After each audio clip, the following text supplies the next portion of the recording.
Hi guys, అందరూ ఎలా ఉన్నారు? సరదాగా ఈరోజు ఏదైనా మాట్లాడుకుందాం. ఏం మాట్లాడుకుందాం?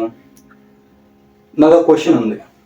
మీకు ఆన్సర్ తెలిస్తే కింద నా కమెంట్ చేయండి. నేను కూడా చెప్తాను ఆన్సర్ దానికి నేనేమనుకుంటున్నాను. ప్రపంచంలో ద మోస్ట్ పవర్ఫుల్ వెపన్ ఏంటో తెలుసా? దానివల్ల దేశాల రూపురేఖలు మారిపోతాయి, రాజ్యాలు కూలిపోతాయి. అంత పవర్ఫుల్. ఏంటి ఆలోచిస్తున్నారు? న్యూక్లియర్ బాంబ్ అనుకుంటున్నారా? కాదండి, అందుకంటే పవర్ఫుల్ వెపన్ మనం వేసే ఓటు.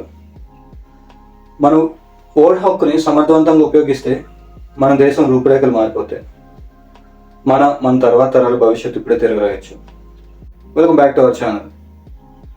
Think once. ఏ విషయమైనా ఒకసారి ఆలోచించండి, మీ లైఫ్ని మీరే మార్చుకోండి.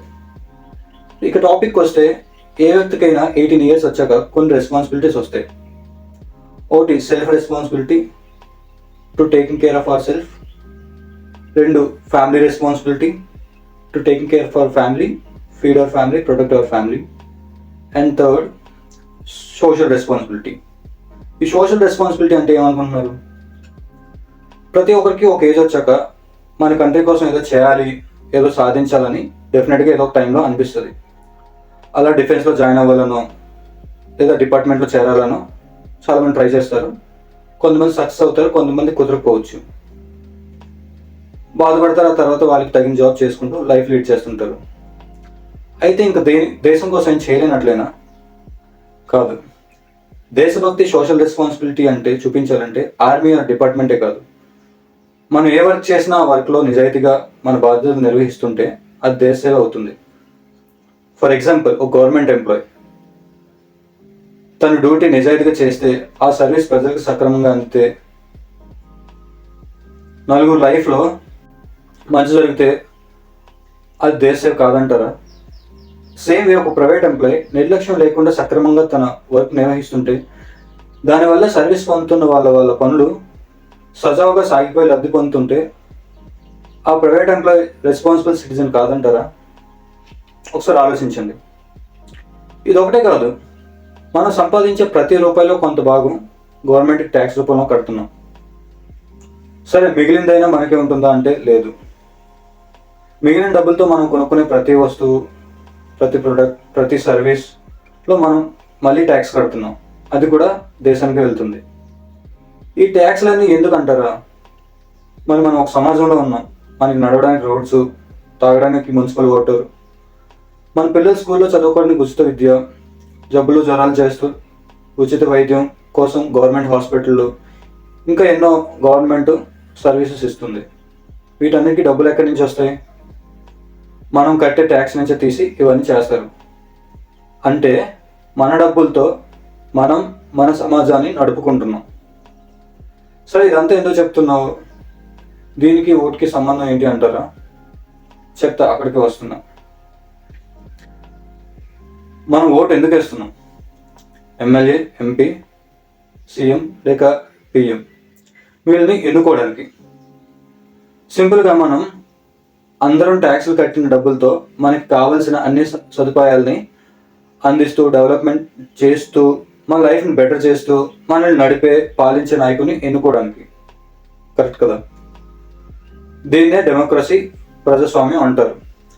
అంటే ప్రజలచే, ప్రజల ద్వారా ఎన్నుకోబడిన ప్రభుత్వాలు దేశాన్ని ముందుకు నడిపేది. ఇది మన రాజ్యాంగం మనకిచ్చిన హక్కు. దాదాపు మనకి స్వతంత్రం వచ్చినప్పటి నుంచి ఈ విధంగానే ఎలక్షన్స్ అవుతున్నాయి, మనం ఓటింగ్ చేస్తున్నాం, నాయకులు వస్తున్నారు. కానీ మన లైఫ్లో ఇలానే ఉన్నాయి, ఏం మారలేదు. స్టిల్ మన కంట్రీ డెవలపింగ్ కంట్రీగానే ఉండిపోయింది. మనకంటే లేట్గా స్వతంత్రం వచ్చిన కంట్రీలు, మనకంటే చిన్న కంట్రీలు, యుద్ధాల్లో చిన్న భిన్నం అయిపోయిన కంట్రీలు ఇప్పుడు డెవలప్డ్ కంట్రీస్గా చాలా అడ్వాన్స్డ్గా ఉన్నాయి. మీకు తెలుసు కదా. బట్ ఇప్పటికీ మనం ప్రతిరోజు ఎక్కడో దగ్గర మన పనుల్లో అవ్వాలంటే లంచం ఇవ్వాలి. గవర్నమెంట్ స్కూల్లో సరైన ఎడ్యుకేషన్ లేక ప్రైవేట్ స్కూళ్ళల్లో వేలు లక్షలు కట్టి మన పిల్లలకి చదువులు చెప్పిస్తున్నాం. మీకే తెలిసి ఉంటుంది. ఇంకా జబ్బులు జ్వరాలు చేస్తే గవర్నమెంట్ హాస్పిటల్లో సరైన ఎక్విప్మెంట్ లేక, సరైన వైద్యం అందక ప్రైవేట్ హాస్పిటల్లో చేరాల్సి వస్తుంది. అక్కడ ఫీజులు కట్టడానికి చాలామంది ఆస్తులు అమ్ముకుంటున్నారు. అమ్ముకోవడానికి ఆస్తులు లేని వాళ్ళు చాలామంది ప్రాణాలు వదులుకుంటున్నారు ఎంతమంది.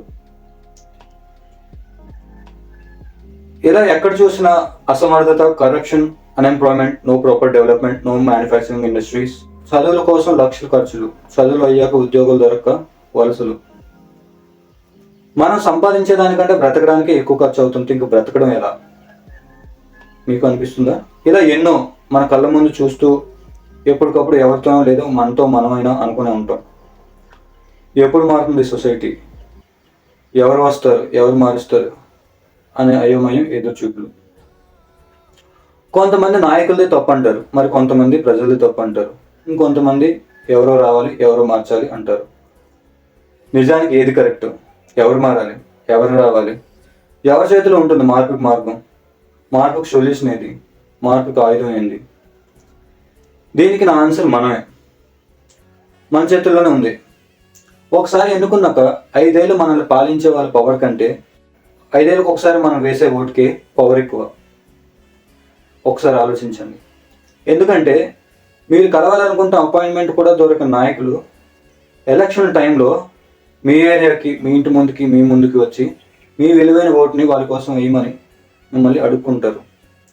అది సీఎం అయినా, పిఎం అయినా. అంటే మీరే ఆలోచించండి, మీ దగ్గర ఉన్న ఓటు అనే ఆయుధం ఎంత బలమైనదో. దీనితో మనల్ని పట్టి పీడిస్తున్న ఈ కరప్షన్, అన్ఎంప్లాయ్మెంట్, చదువుల కోసం భారీ ఫీజులు, మెడికల్ ట్రీట్మెంట్స్ కోసం ఆస్తులు అమ్ముకోవడం, ఇలాంటివి ఇంకా మరెన్నో, అన్నిటినీ మనం ఒక్క ఓటుతో మార్చుకోవచ్చు. కానీ మనం ఏం చేస్తున్నాం? ఎన్నికల సమయంలో నాయకులు ఇచ్చే 500, 1000కి ఆశపడి మన ఓటును అమ్మేసుకుంటున్నాం. ఆ 500, 1000 రూపాయలతో ఒకరోజు ఒక పూటలో ఒక బిర్యానీ తింటావేమో, కానీ నువ్వు అమ్మేస్తుంది నీ భవిష్యత్తు, నీ పిల్లల భవిష్యత్తుని.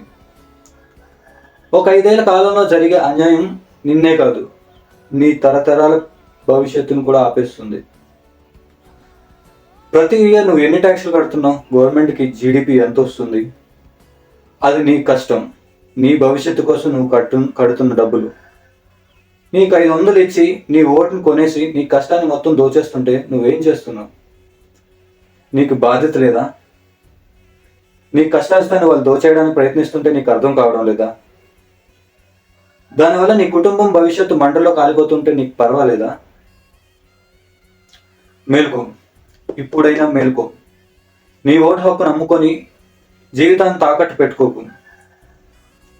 గుండెలు నిండుగా ధైర్యం తెచ్చుకొని, రేపటి కోసం, భావి భవిష్యత్ తరాల కోసం ఆశతో వెళ్ళి నీకు మంచి నాయకుడు అనిపించేవాడికి ఓటేయి. నువ్వు గెలిపించాలనుకునేవాడు డబ్బులు ఇచ్చినా తీసుకోకు. అలా తీసుకొని నువ్వు తక్కువ చేసుకోకు. నువ్వు డబ్బులు తీసుకోకుండా ఓటు వేసినందుకు నాయకుల్లో మార్పు మొదలవుతుంది. నీ ఓటు నీ డబ్బులతో కొనలేం అనే ఆలోచన వారిని ఖచ్చితంగా నిజాయితీగా పని చేపిస్తుంది. అలా చేయకపోతే నెక్స్ట్ టైం ఎలక్షన్లో నీ ఓటుని అడగాలంటే ఏం చూపించి అడగాలనే భయం ఖచ్చితంగా వస్తుంది. అప్పుడు పుడతారు నిజమైన నాయకులు. నాయకుడు అవ్వాలంటే డబ్బులు ఉండవాలి, అవసరం లేదనే ఆలోచన మనమే ఇవ్వాలి.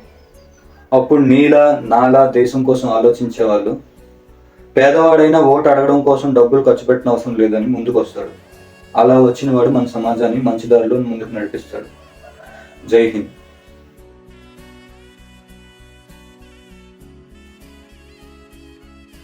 ఒళ్ళు విరిచి బయటకు వచ్చి ఓటేయండి, లేదంటే ఈ దేశం వదిలి వెళ్ళిపోండి. అదేం కుదరకపోతే చచ్చిపోండి.